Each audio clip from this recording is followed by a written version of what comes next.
ಶ್ರೀ ಗುರುಭ್ಯೋ ನಮಃ. ಸದ್ಗುರು ಶ್ರೀ ಸಾಯಿದೇವಾಯ ನಮಃ. ಸಮಸ್ತ ಕನ್ನಡ ನಾಡಿನ ವೀಕ್ಷಕರಿಗೆ ನಾನು ನಿಮ್ಮ ವಾಸುದೇವನ್ ಮಾಡುತ್ತಿರೋ ನಮಸ್ಕಾರಗಳು. ನಮ್ಮ ಈ ಒಂದು ಚಾನೆಲ್ಗೆ ಸ್ವಾಗತ. ಇವತ್ತಿನ ಈ ಒಂದು ವಿಡಿಯೋದಲ್ಲಿ ನಾನು ನಿಮಗೆ ಮಕರ ರಾಶಿಯ 2026ರ ಸಂಪೂರ್ಣ ಭವಿಷ್ಯವನ್ನ ಆಗು ಹೋಗುಗಳ ಬಗ್ಗೆ ತಿಳಿಸ್ಕೊಡ್ತೇನೆ. ಅದಕ್ಕಿಂತ ಮುಂಚೆ ನಮ್ಮ ಈ ಒಂದು ಚಾನೆಲ್ನ ಲೈಕ್ ಮಾಡಿ ಮತ್ತು ಸಬ್ಸ್ಕ್ರೈಬ್ ಮಾಡ್ಕೊಳ್ಳಿ. ಪ್ರಥಮವಾಗಿ 2025 ಇನ್ನೇನು ಕೆಲವೇ ತಿಂಗಳುಗಳಲ್ಲಿ ಮುಗಿಲಿಕ್ಕೆ ಬಂತು. 2026 ಏನಿದೆ, ಈ ಒಂದು ವರ್ಷದಲ್ಲಿ ಮಕರ ರಾಶಿಯ ಸಂಪೂರ್ಣ ಆಗು ಹೋಗುಗಳ ಬಗ್ಗೆ ಚರ್ಚೆ ಇದಾಗಿರುತ್ತೆ.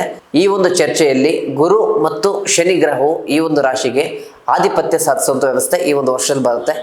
ಈ ಕಾಂಬಿನೇಷನ್ ಏನಾಗುತ್ತಪ್ಪ ಅಂತಂದರೆ, ಇವರು ಬಹಳಷ್ಟು ನಿಷ್ಠಾವಂತರಾಗಿರ್ತಾರೆ, ಬಹಳಷ್ಟು ಶಕ್ತಿಶಾಲಿಯಾಗಿರ್ತಾರೆ. ಯಾಕಂದರೆ ಶನಿ ಅವನಷ್ಟು ಶಕ್ತಿಶಾಲಿಯಾದಂಥ ಒಂದು ಗ್ರಹ ಮತ್ತೊಂದಿಲ್ಲ.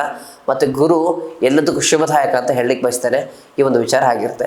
ಇದರ ಒಂದು ರಾಶಿ ವ್ಯವಸ್ಥೆ ನೋಡಬೇಕು ಅಂತಂದರೆ, ಪ್ರಥಮವಾಗಿ ಇವರ ಉದ್ಯೋಗ ಮತ್ತು ಆರ್ಥಿಕ ಸ್ಥಿತಿ ನೋಡಬೇಕಾಗತ್ತೆ. ಉದ್ಯೋಗ ಸ್ಥಿತಿಯಲ್ಲಿ ಏನಂದರೆ, ಹೊಸದಾದಂಥ ಒಂದು ಉದ್ಯೋಗವನ್ನು ಸೃಷ್ಟಿ ಮಾಡುವಂಥ ವ್ಯವಸ್ಥೆ ಇವ್ರದ್ದಾಗಿರುತ್ತೆ. ಹೊಸ ಉದ್ಯೋಗದ ಸೃಷ್ಟಿಯಲ್ಲಿ ಇವರು ಪ್ರಥಮವಾಗಿರ್ತಾರೆ.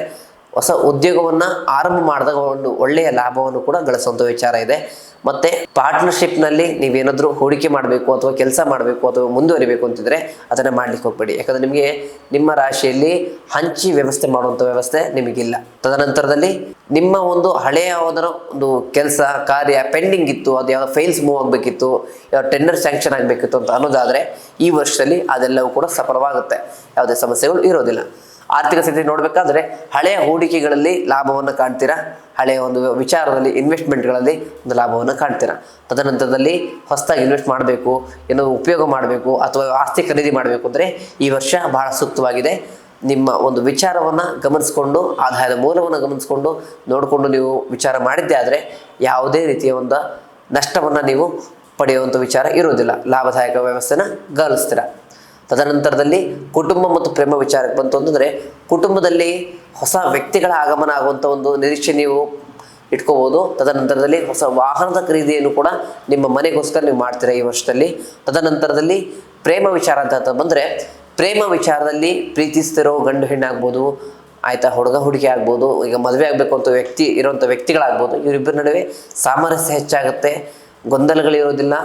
ಈ ವರ್ಷದಲ್ಲಿ ಬರ್ತಕ್ಕಂಥ ಎಲ್ಲ ವ್ಯವಸ್ಥೆಯಲ್ಲೂ ಕೂಡ ಒಂದು ಕಲ್ಯಾಣ ವ್ಯವಸ್ಥೆ ಅಂತ ಹೇಳ್ಬೋದು. ಈ ಒಂದು 2026 ಹಿಂದೆ ಬಹಳ ಕಲ್ಯಾಣಕರವಾದ ಮಂಗಳಕರವಾದ ಒಂದು ವರ್ಷ ಅಂತ ಹೇಳ್ಬೋದು. ಪ್ರೇಮಿಗಳಿಗೆ ಬಹಳ ಶುಭವಾಗುತ್ತೆ. ನಿಮ್ಮ ಇಷ್ಟಾರ್ಥ ವ್ಯಕ್ತಿಗಳನ್ನು ಒಲಿಸ್ಕೊಳ್ಳಿಕ್ಕೆ ಈ ವರ್ಷ ಬಹಳ ಶುಭಕರವಾಗಿದೆ.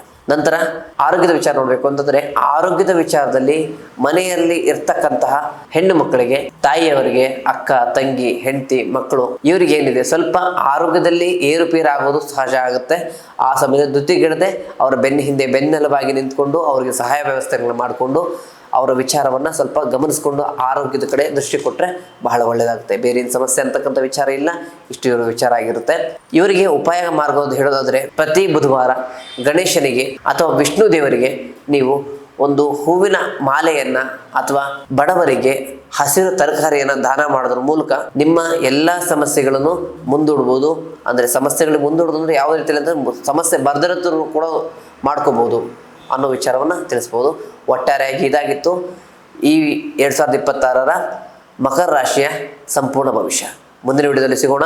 ನಮಸ್ಕಾರ.